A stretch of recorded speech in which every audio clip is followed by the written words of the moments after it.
নমস্কার, সকলকে স্বাগত জানাই সাই বাবা ট্যারোটে। দেখে নিই আজকের বাবা কি বার্তা দেন। আজকের বাবার বার্তা কি কি বিষয়ে বাবা বার্তা দেন, বাবা আজকে কি বলতে চান এবং কার জন্য বলতে চান।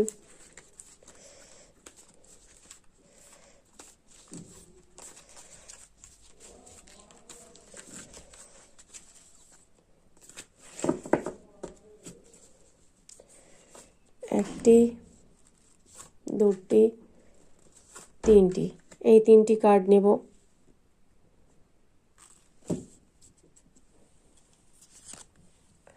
এটি পাশে রেখে দিলাম।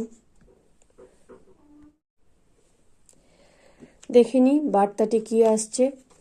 প্রথম বার্তাটি আছে Shiv Shakti. Balance the masculine and feminine energies in your body. আপনার শরীরে যে নরশক্তি এবং নারী শক্তি রয়েছে, পুরুষ এবং স্ত্রী শক্তি রয়েছে, সেটির মধ্যে একটি ভারসাম্য আনুন। প্রতিটি মানুষের, প্রতিটি জীবের শরীরেই একটি নারী শক্তি রয়েছে, একটি স্ত্রী শক্তি রয়েছে। শক্তি বলতে এটি আন্তরিক শক্তি। নারী শক্তি হচ্ছে সৃজনমূলক এবং নরশক্তি বা পুরুষ শক্তি হচ্ছে ধ্বংসাত্মক।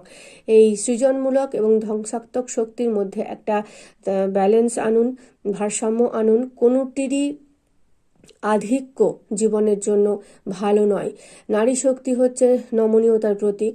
একটি মানুষ যদি বেশি নমনীয় হয়ে পড়ে তাহলে আশেপাশের মানুষ তাকে খুব সহজেই আঁচড় দিতে পারে। তাই না বেশি নরম হবেন, না বেশি কঠোর হবেন, যেন কোনোভাবেই আপনার আশেপাশের মানুষ হোক এবং আপনিই হোক ক্ষতিগ্রস্ত হন। বেশি কঠোর হয়ে যাওয়াটা যেরকম আমাদের আশেপাশের মানুষের জন্য খারাপ, তেমন নিজের জন্যও খারাপ। তো বাবা বলছেন এই নারী শক্তি এবং নরশক্তির মধ্যে একটি ভারসাম্য আনুন। না খুব কঠোর হন আর না খুব নরম হন। দ্বিতীয় বার্তা হচ্ছে compensation towards animals. Be kind towards animals and birds, feed them. মানে পশু পাখির প্রতি একটু সহানুভূতিশীল হন, তাদেরকে খেতে দিন। কুকুর, গরু, ছাগল, পাখি, এই সমস্ত অবলা জীবদের সেবা করুন। এই সমস্ত অবলা জীবদের সেবার মাধ্যমেই হয়তো আপনার জীবনের অনেক সমস্যার সমাধান হবে। কারণ আমরা সকলেই জানি অন্নদান সবথেকে উৎকৃষ্টতম দান। আপনি একটি মানুষকে এক প্যাকেট বিস্কিটটি যদি দিতে যান, 5 টাকা দামের একটা বিস্কিটের প্যাকেট একটা মানুষকে যদি দিতে যান, তো মানুষটা ভাবে কেন আমাকে দিল, নিশ্চয়ই কোনো উদ্দেশ্য আছে, হাজারটা প্রশ্ন তৈরি করবে। আপনি হয়তো নিজের একটু ভাবলেন যে একটু আমি পুণ্য অর্জন করতে যাব, তার পরিবর্তে আপনি যে কত নেতিবাচক ধারণার অংশীদারি হয়ে পড়লেন, আপনাকে ঘিরে যে কত নেতিবাচক ধারণার সৃষ্টি হয়ে যাবে ওই মুহূর্তে, কল্পনা করা যায় না। তো তার থেকে ভালো কুকুর, ছাগল, গরু, বিড়াল, এই পাখি, এই সমস্ত অবলা প্রাণী, তাদেরকে শুধুমাত্র যদি জলে ভিজিয়ে মুড়িটুকু দেন, সেটিও তারা আনন্দের সঙ্গে গ্রহণ করে আনন্দের সঙ্গে আশীর্বাদ দিবে, কোনো প্রশ্ন না তৈরি করে। তাই বাবা বলছেন এই অবলা প্রাণীদের সেবা করো। এই সেবার মাধ্যমেই হয়তো তোমার জীবনের অনেক সমস্যার সমাধান হবে। লাইফ পারপাস, জীবনের উদ্দেশ্য কি, জীবনের গোলটা কি? Your purpose of life is as a caretaker and light worker of planet Earth.